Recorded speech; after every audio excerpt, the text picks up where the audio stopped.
Melrose was born in the township of Melrose, which is outside on the edge of Quincy here. And so when we were picking a name for Melrose, I had my own name for my flower shop. Gary had his name for his wholesale florist, and Pete had a name for his greenhouse operation. And we didn't want a name that was tied to one person in particular. And so we chose Melrose Gardens, eventually turning into Melrose International. So the township's still there. Our original warehouse, our original field was in Melrose Township, and that's where the name came from. Well, it was Gary Klingel and Pete Hochschlag and myself. 3 guys looking for something else to do to make a buck. And so we started with dried flowers, and growing dried flowers started out little by little, growing small field to a bigger field to a bigger field. And I had a retail flower shop in Monroe City, Missouri, and Gary started a wholesale florist the same year I started my flower shop in Monroe City. His last stop on his route was my shop, and he always would pull in around 5 or 6 o'clock selling me flowers, and then we would cry on each other's shoulder about being in business and all the ups and downs that brings. And we just became very good friends. And Gary was buying German status from California and selling it. And he decided he was going to try to grow it in his garden, and everybody told him that wouldn't grow in the Midwest. So he grew some German status, 1 row of it, and the next year he planted an acre of it. Well, as far as harvesting the German status is a plant that you plant the plants 1 year, and it has to grow a whole season before you can harvest it. So you plant it 1 year, and then the next year, and then it comes back every year. So we would have long rows of German status, and we took an old tractor and built a platform underneath the tractor. And Gary would drive the tractor, and I would take a hedge trimmer and lay on the bottom of the tractor, and that's how we cut the German status. And then you had to bundle it all, and then it all had to be hauled into our warehouse and dried. And that's when we had about 50, 60 high school kids working for us in the summer. And it's harvested in July, which is hot if you've ever been in a field in July. So when it came time to cut it all and dry it, he wanted to know if I could come over and help. So I came over and helped. And how Pete got involved, Pete and Gary went to school together, and Pete was starting the seed because he had a greenhouse operation here in Quincy. And so the 2 of them formed Melrose Gardens, and then the following year after they incorporated, they asked if I wanted to be a part of it, because by then we had got up to like 10 acres of German status, and I was spending my whole summer over here. And so that's when I got involved. We had several bumps in the road, and probably the biggest bump in the road came very early in our career, and we had got to be relying on our German status crop. That was 99% of Melrose's revenue and sales for the year, and it took a lot of money to put the crop in, and took a lot of money to get the crop out, because we had all the labor and the land and everything. And so about the 3rd, 4th year into it, our crop was a week from being ready to be harvested, and we had a huge rain, and a blight came through the crop and wiped the whole crop out. And we had borrowed a substantial amount of money and had to go back to the bank and said, "We're sorry, but we can't pay you back, but we need another round of money." And so it was a awakening moment, and that was when Melrose said, "Okay, we have to diversify." And that was when we started getting into the silk flowers and other items to go along with the dried flowers. And at that point, then we started with our very first showroom up in Minneapolis, Minnesota, and added our first rep, and then we started adding some road reps, and that's where that all started. And we just kept adding showrooms, and we started doing trade shows, temporary shows, in Chicago, and Dallas, and Atlanta, LA, Columbus, Ohio. I can't even think of all the places that we traveled to back then.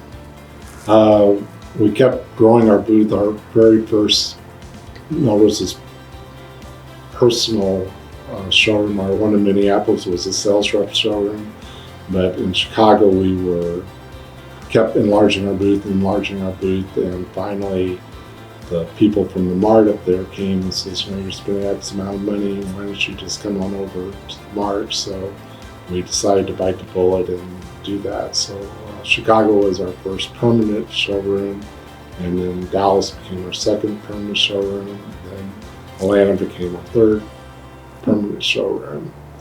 So, and those have expanded over the years, moved from floor to floor, and it's been pretty much steady growth. It's just been adding different product lines, adding a lot of lanterns. That became a big category for us to project, and candles became another area where we saw a lot of growth. And then switching over to more home decor, and getting out of the silks and flowers a little bit more, and adding more home decor, furniture. So it's a constant, evolving around, looking for new categories that will move us to the next level. Christmas is a huge part of our line, and bringing along, having people join the company, designers, marketing team, just all the different divisions that we have now, that everybody brings their expertise in, and it just makes Melrose grow and look much better each and every year. Yeah, it's pretty amazing. It's always fun when we travel on vacation or anything, you go into a gift store and you see Melrose tags, whether you're in Washington, state of Washington. We were just out there in California, and I've seen several different stores with our product. So it's always fun when you can see the name Melrose around the country, and even in many, many countries. We have many stores in other countries that shop with us in our Dallas showroom and our Atlanta showroom. That it's always amazing. Well, I think our marketing team does an amazing job giving our customers information.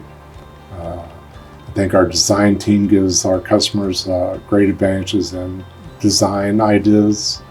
I think all aspects of our business, even out in shipping, they package everything so well so the customer doesn't have breakage problems, and they're always concerned about, they're always putting the customer first, and that's what Melrose is all about. Is if the customer is successful, Melrose will be successful. I'm fortunate because our whole team, I think the whole Melrose family is like that.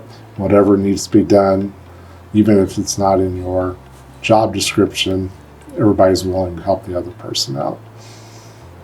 I run the vacuum and wash the windows, but that's part of it. I think you never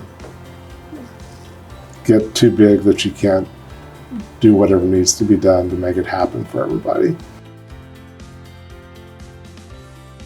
It was interesting. Chicago was I'm a small town boy, so I had never really been much out of this area. So going to Chicago was quite an experience because I'd never been to Chicago before. And working in a huge convention center and learning all the rules and regulations of setting up a booth and what you can do and can't do on your own was a learning experience. And I always said it's kind of like being able to play the piano. A lot of it's, I think, just comes to you naturally. I think it's God-given talent in a lot of areas of everybody's life has a talent, I believe. And I was blessed with that. My aunt, many years ago, used to own a store in a small town over in Missouri, and she would sell artificial flowers for Memorial Day, and I used, as a little kid, would play with the flowers that fell on the floor. So she always told everybody I got my beginning in the flower business from her. But I was blessed with a wonderful family, supportive family that I was 20 years old when I started my flower shop, and not too many 20-year-olds parents say, go for it, and mine did. We always have called it a Melrose family, and to me, you spend so much time at work, and to me, I think that's just so important. We've been very fortunate to have just wonderful people come across our lives, and we still have some of our very original employees, our very first employees. Some of them are still here today, and so that's pretty amazing, I think. Well, Carl, who informed me the other day, I thought he was 15 when he started working for us, and he was 14. Carl now basically runs the company for us. He manages everything, and he was one of the first ones. Marcia, who works in our office, she had never worked outside of the home, and Melrose was her first job, and she was our very first employee, and she was hired just to type labels, and now she's probably done almost a little bit of everything in this company. Sue and Sang, who work out in our shipping department, were actually our second and third person we hired for the company, and they're still with us.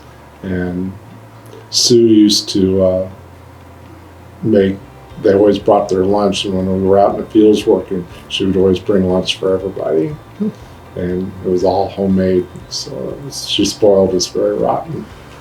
We were very fortunate that we had Harvestone came in and helped Melrose out and backed us and became part of Melrose family, and they've been fantastic in the growth, helping aid the growth of Melrose and getting us in the position that we're in today.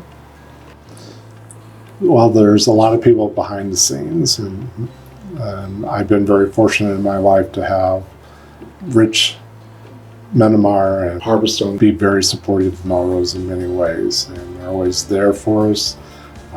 Rich has given great guidance in Melrose as our president and CEO, and without them, again, Melrose probably would not be here today, and I completely appreciate all they've done for Melrose and me, and continue to do for us. Mary Creasy Brookhart was one of our very first reps. She was our second rep that we've ever hired. She's still with us, still going as strong as she was the first day she started with us. She always laughs. She used to be able to carry our line into a store, and it would just be 4 or 5 pieces of drieds, and that would be the line. Now we have catalogs after catalogs and over 6,000 items to pick from. So Mary's been definitely a part of the Melrose family, and we've also been blessed with our sales manager, Brad, who came from another company to us and has expanded our rep organizations. We have reps all over the country. We've had our rep up in around Chicago area. Gina's been with us for 20 plus years. Rob, our national sales rep that takes care of our key accounts, came to us with many years experience. Has been with us for a long time. So we've been very fortunate to have wonderful reps. We keep expanding that, and we would like them all to become a Mary that's been here for 20-30 years. And they treat me like family, and hopefully they feel I treat them like family. It's always better, I think, means that we have brought along the best people, and makes us want to be better and better for our customers, and bringing better product.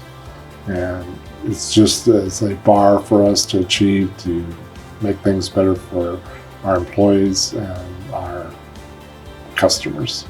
I think Melrose has a very bright future. I think the foundation's been laid, and I think it's been a very good foundation. And I think there's nothing that will stop the gang from the associates from making Melrose better tomorrow, next year, and 10 years from now. And I just hope that even someday when I'm gone, that it's still thriving and something that I can look back at and say I was a part of that.